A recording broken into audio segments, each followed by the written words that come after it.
Welcome to వెపనశ్రీ media. నేను మీ నవీన్ కుమార్. ఈరోజు band వాయిద్య కళాకారుల సంఘం రాష్ట్ర ప్రధాన కార్యదర్శి గుమ్మడిరాజు నాగరాజు గారి దగ్గర వారిని అడిగి ఆ సంఘం యొక్క విశేషాలు, సాంస్కృతిక కార్యక్రమాలు, అదేవిధంగా బ్యాండ్ వాయిద్య కళాకారుల యొక్క జీవన విధానము, వాళ్ళు ఎదుర్కొంటున్నటువంటి ఇబ్బందుల గురించి అన్నగారిని అడిగి తెలుసుకునేటటువంటి ప్రయత్నం చేస్తా ఉన్నాను. అన్న, వెల్కమ్ టు వెపనశ్రీ మీడియా. అన్నగారు నమస్కారం మిత్రమా. అన్నగారు, తెలంగాణ రాష్ట్రం ఏర్పడిన తర్వాత బ్యాండ్ వాయిద్య కళాకారుల యొక్క జీవన విధానం ఎలా ఉంది, వారు ఏ విధమైనటువంటి లబ్ధి చేకూరింది వారికి? తెలంగాణ రాష్ట్రం కొత్తగా ఏర్పడిన తర్వాత 2 ప్రభుత్వాలు ఇప్పటికే ఏర్పడ్డాయి. గతంలో బంగారు తెలంగాణ సాధిస్తామన్న ప్రభుత్వం 10 ఏళ్ల పాటు పాలించింది ఈ రాష్ట్రంలో. దాదాపు 5-6 లక్షల కోట్ల అప్పులు చేసింది. ఆ అప్పులకు ఈ బ్యాండ్ కళాకారులకు, ఆ అప్పుల్లో తెచ్చిన ₹1 కూడా ఈ బ్యాండ్ కళాకారులకు ఉపయోగించినటువంటి పరిస్థితి ఎక్కడ కూడా. వాళ్ళు 10 ఏళ్ల పాటు ఈ తెలంగాణలో బంగారు తెలంగాణ సాధిస్తాం, బంగారు రాష్ట్రంగా అభివృద్ధి చేస్తాం, మొత్తం దేశంలోనే మోడర్న్ రాష్ట్రంగా మేము తీర్చిదిద్దినాం అని చెప్తున్నప్పటికీ బ్యాండ్ కళాకారుల జీవితాల్లో మాత్రం ఎలాంటి మార్పులు జరగలేదు.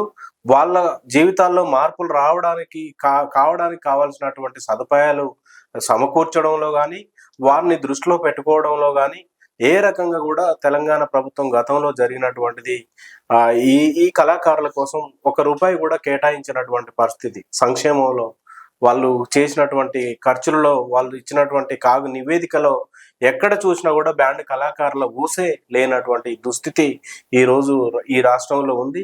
కాబట్టి ఈ 2 రాష్ట్ర ప్రభుత్వాలు, ఇప్పుడు ఈ రాష్ట్ర ప్రభుత్వం ఏర్పడి ఇప్పుడు 20 నెలలు దాటింది కావస్తుంది.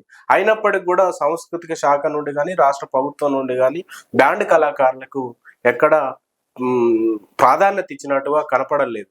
కారణం, కళాకారులు అంటే ముఖానికి మేకప్ వేసుకొని, లేకపోతే సినీ కళాకారులు, ఇంకో రకమైన కళాకారులు, వాళ్లకు గజ్జగట్టి అప్పటికప్పుడు స్టేజ్ మీద షో చేసి పాటలు పాడినటువంటి కొంతమందిని సెలెక్టెడ్ పీపుల్ని ఎంపిక చేసుకోవడం తప్ప ఈ బ్యాండ్ కళాకారులను దృష్టిలో పెట్టుకున్నటువంటి పరిస్థితి అయితే ఎక్కడ కనపడలేదు. ఈ రాష్ట్రంలో 2.5 లక్షల మంది బ్యాండ్ కళాకారులు ఉన్నారనేది మేము అంచనా కట్టినాం. మా దృష్టిలో అనేక జిల్లాల నుంచి ఉన్నటువంటి ఇన్ఫర్మేషన్ ఉంది. అందులో దాదాపు ఒక 20,000 మంది మాస్టర్లు ఈరోజు కర్ర, ఇతరత్ర కీబోర్డు వాయించేటువంటి వాళ్ళు ఒక 20,000 మంది ఈ రోజు మాస్టర్లు ఉన్నారు. వాళ్ళకు కావలసినటువంటి ఏదైతే వనరులు కావాలో వాటిని ఇప్పటి వరకు కూడా 20,000 మంది మాస్టర్లకు కానీ, 2,50,000 కళాకారులకు కానీ ఎక్కడ కూడా ఈ 2 రాష్ట్ర ప్రభుత్వాలు, 2 సార్లు ఏర్పడ్డ ప్రభుత్వాల నుంచి ఆదరణ దక్కలేదని మేము విశ్వసిస్తా ఉన్నాం. సాంస్కృతిక శాఖ గత ప్రభుత్వంలో కళాకారులకు కొన్ని గుర్తింపు కార్డులను ఇచ్చింది. ఈ బ్యాండ్ వాయిద్య కళాకారులకు గుర్తింపు కార్డులు ఇచ్చిందా? గతంలో రసమయి బాలకిషన్ నాయకత్వంలో సాంస్కృతిక శాఖ నడిచింది. అందులో తెలంగాణ కోసం ఆట పాట పాడి కొంతమంది వాళ్ళకు నచ్చినటువంటి కళాకారులని ఎంపిక చేసుకొని ఆ రకమైనటువంటి కళాకారులకు మాత్రమే వాళ్ళు ఉద్యోగాలు ఇచ్చుకున్నారు, పెన్షన్స్ అమలు చేస్తూ ఉన్నారు, అట్లాంటి వాళ్ళని ఎంపిక చేసుకున్నారు. కానీ అదే తెలంగాణ పోరాటంలో ఎక్కడ జరిగిన చౌరాస్తాలో కానీ, వంట వార్పులో కానీ, ఇతర మన విమలక్క లాంటి తెలంగాణ కోసం పోరాడి ముందు భాగంలో ఉండేటువంటి వాళ్ళ కోసం మా బ్యాండ్ కళాకారులు కూడా అన్ని రంగాల్లో ఉన్నారు. వాళ్ళు అన్ని కార్యక్రమాల్లో ఉన్నారు. బ్యాండ్ ఊరేగింపులు చేశారు. వాళ్ళు అన్ని ప్రాంతాల్లో తెలంగాణలో నిరాహార దీక్షలు జరిగినా, ఏ కార్యక్రమం చేసినప్పటికీ ఈ బ్యాండ్ కళాకారుల ఖచ్చితంగా వాళ్ళు అక్కడ ఉన్నారు. కానీ బ్యాండ్ కళాకారులను పరిగణనలోకి తీసుకోలేదు. ఆ రకంగా సాంస్కృతిక శాఖ నుండి ఇప్పటి వరకు ఏ ఆధారం లేదు. వాస్తవంగా కొంతమందికే ఇస్తా ఉన్నారు.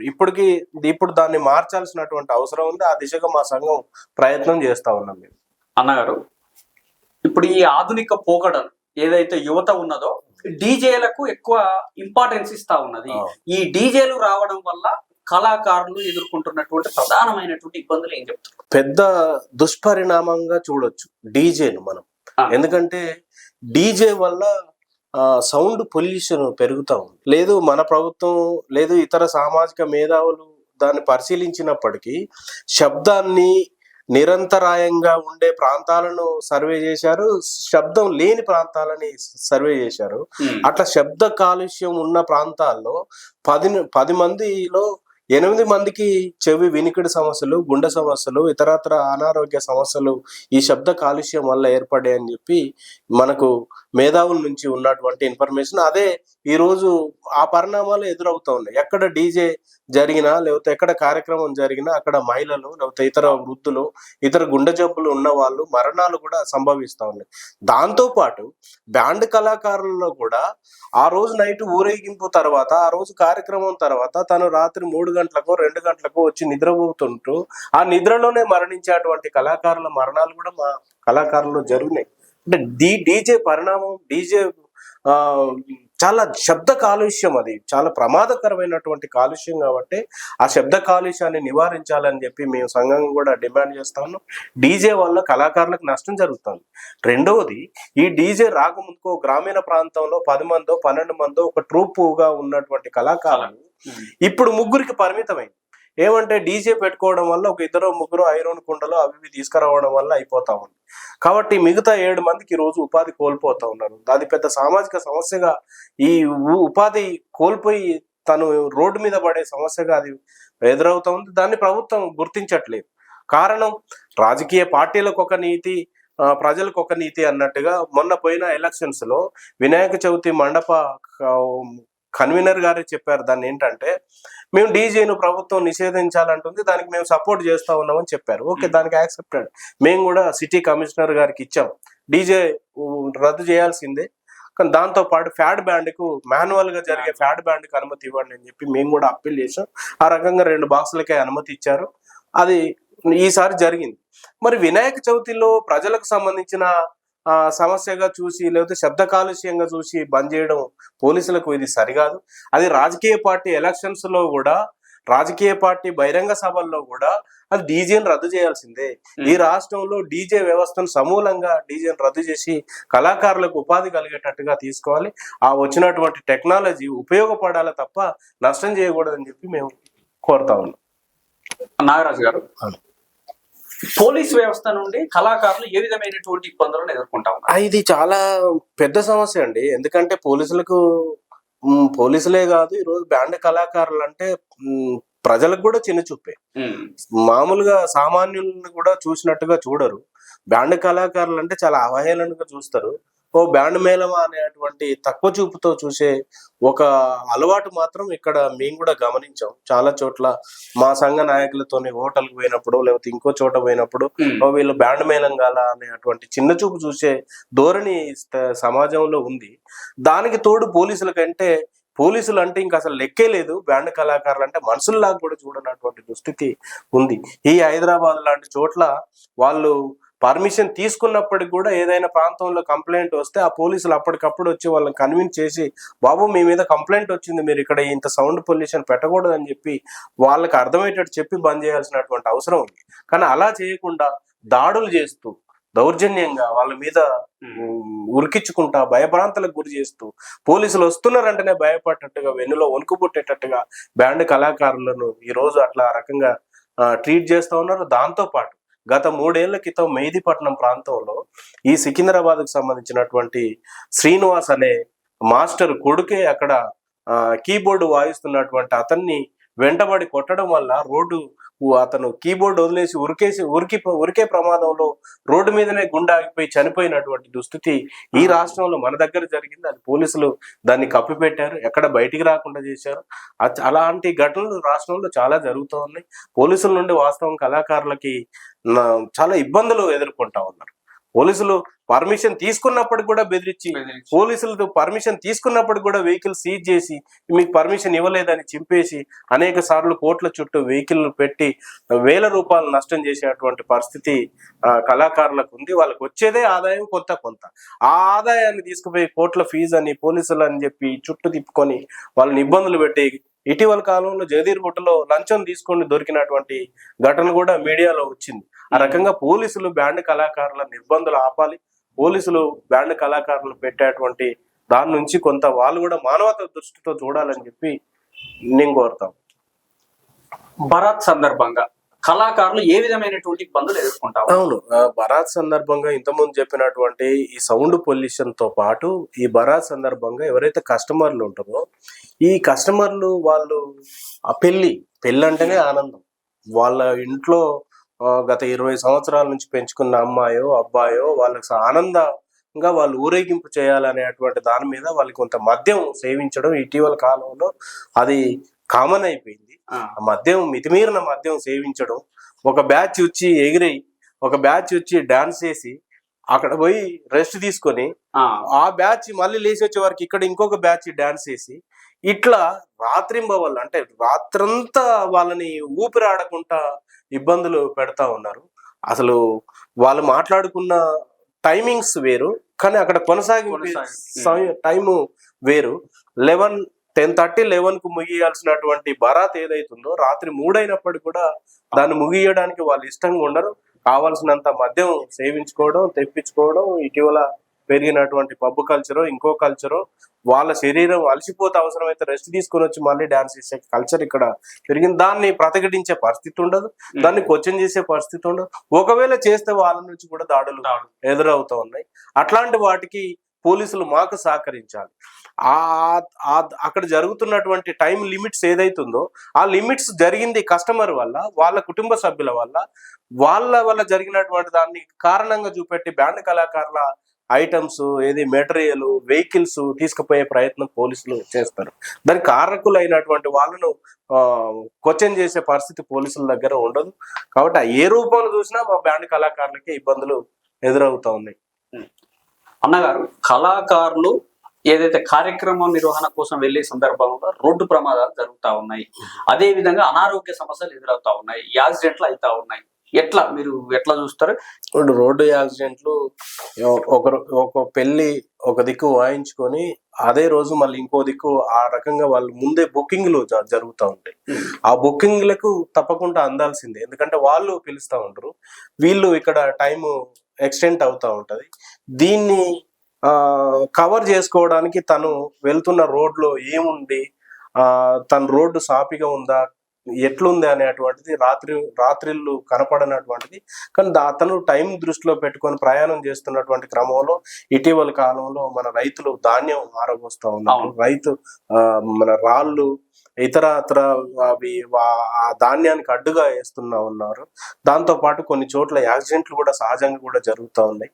కొంతమంది రాంగ్ రూట్ లో వచ్చి జరుగుతూ ఉన్నాయి. ఈ రకంగా ఏదేమైనా బ్యాండ్ కళాకారులకు యాక్సిడెంట్లు జరుగుతూ ఉన్నాయి. దాని నుంచి మేము ఎట్లా బయటపడాలనేటువంటిది ఆలోచించాం. కానీ ఆ దిశగా ఆలోచించినప్పటికీ బుకింగ్లు ముందే అవడం వల్ల, అది రాత్రిళ్ళు అవ్వడం వల్ల అన్ఎక్స్పెక్టెడ్ గా జరిగేటువంటి రోడ్డు ప్రమాదాలని మనం నివారించలేనటువంటి పరిస్థితి ఉంది. కానీ ఒకవేళ జరిగినటువంటి దానికి ప్రభుత్వం నుండి ఇప్పటి వరకు ఏముంది అన్నది ఏం సహకారం అయితే లేదు. ఆ కుటుంబాలకు కూడా ఇప్పటి వరకు ఏం లేదు.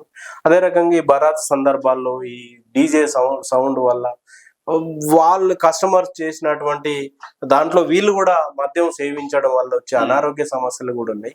అనారోగ్య సమస్యలు బరాత్ సమయంలో అక్కడ జరిగేటువంటి శబ్ద కాలుష్యం ఒక భాగం అయితే ఈ పొల్యూషన్ కూడా ఒక కారణం. ఆ పొల్యూషన్ వల్ల అవయవాలు చెడిపోయేటువంటి ప్రమాదం, ఊపిరితిత్తులు లంగ్స్ పాడేటువంటి ప్రమాదం ఉంది. దాని వల్ల కూడా ఇబ్బందులు జరుగుతున్నాయి. దీనికి మేము ప్రమాద బీమా అడుగుతా ఉన్నాం ప్రభుత్వాన్ని, మంచి ఉచిత హెల్త్ కార్డు ఇవ్వాలని అడుగుతా ఉన్నాం. కాబట్టి ఒకవేళ మరణాలు సంభవించిన కుటుంబాలకు గ్రామీణ ప్రాంతాల్లో అయితే భూమి అడుగుతా ఉన్నాం. ప్రభుత్వం ఆదుకోవాలని చెప్పి మేము కోరుతా ఉన్నాం. అన్నగారు, బ్యాండ్ వాయిద్య కళాకారులకు ఫెడరేషన్ కావాలని మీరు డిమాండ్ చేస్తా ఉన్నారు. అది సాధ్యమయ్యేటటువంటి అంశమేనా? సాధ్యమయ్యేటువంటి అంశం అంటే మేము ఐక్యతగా వచ్చి రోడ్డు మీదకి వచ్చి పోరాటాలు చేసినాడు ఏదైనా సాధ్యమే. ఎందుకంటే చరిత్ర చెప్తా ఉంది, పోరాడిన వాళ్ళదే ఎప్పుడు ఓడిపోలేదు అనేటువంటిది. ఇటీవల కాలంలో అనేక సామాజిక సంఘాల ఉద్యమాలని మేము అంచనా కట్టినప్పుడు కూడా మాకు సాధ్యమే అనిపిస్తుంది. ఎందుకంటే మేము ఇప్పుడు ఎక్కడ వీక్ అయినామనంటే మేము ఒక కులంగా పోర్ట్రేట్ కాలేదు. చిన్న కులం 20,000, 30,000, 1,00,000 సంఖ్య ఉన్న కులానికి కూడా ఈ రోజు ప్రభుత్వాలు పెద్దపీట వేస్తున్నాయి. ఎందుకంటే కులంగా ఒక దిక్కు పోర్ట్రేట్ అయితే వాళ్ళ కులం ఓట్లు మాకు పడాలనే దాని మీద ప్రభుత్వాలు ఈ రోజు ఆ రకంగా వాళ్ళకి ప్రాధాన్యత ఇస్తా ఉన్నాయి, మాకు ఇవ్వట్లేదు. ఎందుకంటే మేము కులంగా లేదు. 2,50,000 మంది ఈ రోజు ఈ వృత్తిపై ఆధారపడ్డప్పటికీ మేము వివిధ సామాజిక వెనుకబడ్డ తరగతుల నుండి ఎస్సీ, ఎస్టీ, బీసీ కులాల నుంచి వచ్చినటువంటి విభిన్న వర్గాల నుంచి వచ్చినాం కాబట్టి మాకు ప్రాధాన్యత ఇవ్వట్లేదు. కాబట్టే మేము సాంస్కృతిక శాఖ కూడా గతం 10 ఏళ్ల నుంచి కూడా సాంస్కృతిక శాఖ మా పట్ల నిర్లక్ష్యం చేసింది. దీని నుంచి వచ్చినటువంటి నిరసన డిమాండే మేము ఫెడరేషన్ అడుగుతాం. ఎందుకంటే మాకు ఫెడరేషన్ అనేది సపరేట్ పెడితే సపరేట్ బడ్జెట్ వస్తుంది, ఆ బడ్జెట్ మాకే ఖర్చు చేయాలని మేము అడుగుతా ఉన్నాం.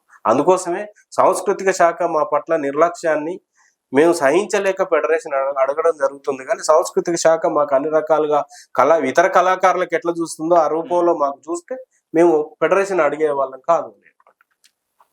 అన్నగారు, ప్రభుత్వం నిర్వహించేటటువంటి సాంస్కృతిక కార్యక్రమాల్లో బ్యాండ్ వాయిద్య కళాకారులను భాగస్వామ్యం చేయాలంటే అవును, అది సాధ్యమయ్యేటటువంటి సాధ్యం అవ్వడానికి అలా ఏం లేదు. ఆల్రెడీ ఈ రోజు ప్రభుత్వం పెరేడ్ గ్రౌండ్ లో నిర్వహిస్తూ ఉంది. లేదు యాదగిరిగుట్ట ఈ రోజు తెలంగాణ రాష్ట్రంలో ఆంధ్రప్రదేశ్ తర్వాత ఇక్కడ కూడా అంత ప్రత్యేక ఏమంటారు ఆలయాన్ని నిర్మించింది, 100 కోట్లు పెట్టి నిర్వహించింది. లేదు పోలీసు పికెటింగ్లు జరుగుతున్నాయి, ఇతర ప్రభుత్వ కార్యక్రమాలు జరుగుతున్నాయి. దాంట్లో బ్యాండ్ వాయిద్య కళాకారులను ఉపయోగించుకుంటా ఉన్నారు. ఎవరిని ఉపయోగిస్తున్నారు, ఎక్కడి నుంచి తెస్తున్నారు, వాళ్ళ కాంటాక్ట్ ఏంటి, వాళ్ళ డీటెయిల్స్ ఏంటి, మరి వాళ్ళకి ఉద్యోగాలు ఇచ్చారా, లేదు మా బ్యాండ్ కళాకారులు పెట్టుకుంటున్నారా అనేటువంటి ఏ రూపంలో కూడా మాకు సమాధానం లేదు. కాబట్టి మేము ప్రభుత్వం నిర్వహించే సాంస్కృతిక శాఖ కార్యక్రమాల్లో మా బ్యాండ్ కళాకారులను పెట్టాలని మేము అడుగుతా ఉన్నాం.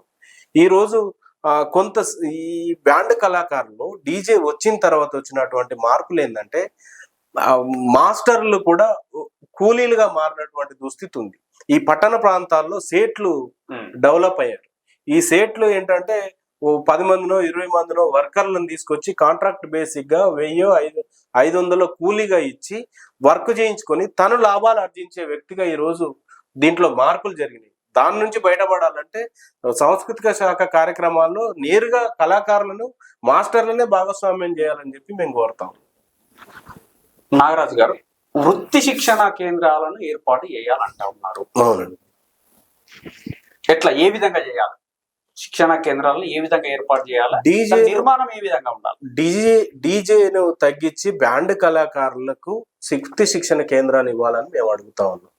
పాత 10 జిల్లాలు కేంద్రాలు ఏర్పాటు చేసి, పాత 10 జిల్లాల్లో స్థలాలు ఏర్పాటు చేసి, ఇతర కుల సంఘాలకు గట్టిన మాదిరిగానే బ్యాండ్ కళాకారులకు కూడా భవనాలు నిర్మించి ఈ సాంస్కృతిక కార్యక్రమాల్ని మనం రక్షించుకోవాలంటే తెలంగాణలో ఉండే 3.5 కోట్లు 4 కోట్ల మందికి సంబంధించిన ప్రజల ఆనందాన్ని, తన సంతోషాన్ని వెలిగించేది తన ఇంట్లో జరిగిన శుభకార్యంలో.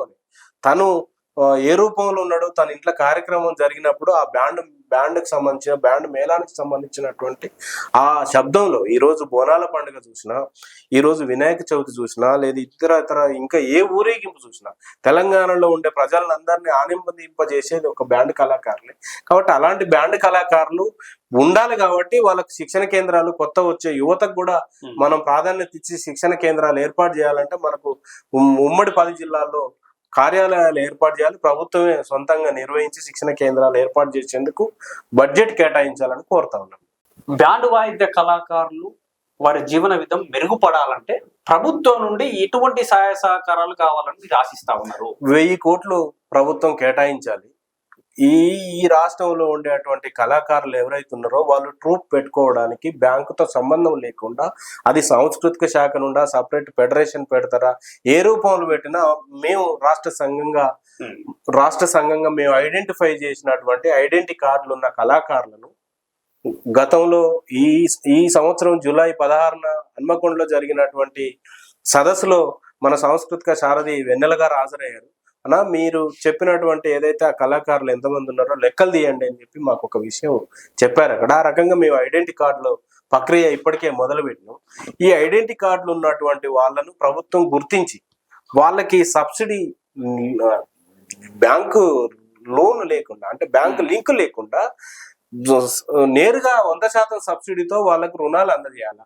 వాళ్ళకు మెటీరియల్ సబ్సిడీ, బ్యాండ్ ఈ ట్రూప్స్ కొనుక్కోవడానికి ట్రూప్కు ఒక 6 మంది ఉన్న ట్రూప్కు ఒక 5 లక్షలు, ఒక 10 మంది ఉన్న ట్రూప్కు ఒక 10 లక్షలు, ఈ రకంగా వాళ్ళను ఇస్తూ వాళ్ళకు ఐడెంటిటీ కార్డులు ఇచ్చి వాళ్ళ కళాకారులకు గుర్తించి పింఛన్స్ ఇచ్చి వాళ్ళ కుటుంబాల్లో మరణాలు సంభవిస్తే వాళ్ళకు ప్రమాద బీమా వర్తింపజేసి గ్రామీణ ప్రాంతాల్లో 1 ఎకరమో 2 ఎకరాలో వాళ్ళ కుటుంబ పోషణ కోసం భూములు కేటాయించి ఆ రకంగా వాళ్ళ ఆర్థిక సమస్యల్ని తొలగించేందుకు ఈ రాష్ట్ర ప్రభుత్వం కృషి చేస్తే ఆ రకంగా బ్యాండ్ కళాకారులు ముందుకు పోయే అవకాశాలు ఉంటాయి.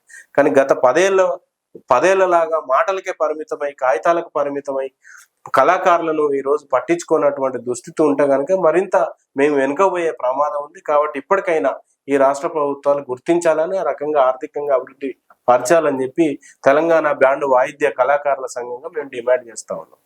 నాగరాజు గారు, మీ విలువైన సమయాన్ని కేటాయించి మాకు ఇంటర్వ్యూ ఇచ్చినందుకు విపణశ్రీ మీడియా తరపున మీకు ప్రత్యేకమైనటువంటి ధన్యవాదాలు తెలియజేస్తా ఉన్నాం నాగరాజు గారు. ధన్యవాదాలు నవీన్ గారు. మీరు కూడా సామాజిక అంశాల మీద ఎల్ఎల్బి చేసినప్పటికీ మళ్ళీ సామాజిక కోణంలోనే మీరు పయనించాలనేటువంటిది, సామాజిక సంఘాల సమస్యల్ని హైలైట్ చేయాలనేటువంటి ఏదైతే మీ దృష్టికోణం ఉందో అది అభినందించదగినటువంటిది. దానికి మీకు ధన్యవాదాలు తెలియజేస్తా ఉన్నాం.